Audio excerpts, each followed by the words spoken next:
அவன் விழுந்தாலும் தள்ளுண்டு போவதில்லை, கர்த்தர் தமது கையினால். நான் சொல்லுகிறேன், நீங்கள் எத்தனை முறை விழுந்தாலும் தள்ளுண்டு போவது கிடையாது. ஏன் நீங்கள் விழுந்தா தள்ளுண்டு போவது கிடையாதுன்னா, நான் எத்தனை முறை விழுந்தாலும் என்னை தாங்குவதற்கு கர்த்தருடைய கரம் இருக்கிறது. நல்ல கையை தட்டி கர்த்தருக்கு மகிமையை செலுத்துங்க. சபை விழும்போதெல்லாம், சபை விழும்போதெல்லாம், இந்த வார்த்தையை நீங்கள் சரியாக அறிந்து கொள்ளுங்கள். நீங்கள் விழும்போதெல்லாம், உங்கள் பிள்ளைகள் விழும்போதெல்லாம், சபை விழும்போதெல்லாம் ஒரு கூட்டம் சந்தோஷப்படுகிறது, ஒரு கூட்டம் மகிழ்ச்சி ஆகிறது.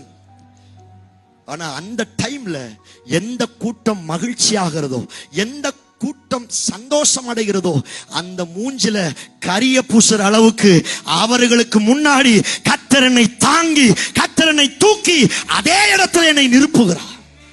நம்புறீங்களா? நான் சொல்லுகிறேன், நீங்கள் விழுந்தாலும் எழுந்திருப்பீர்கள்.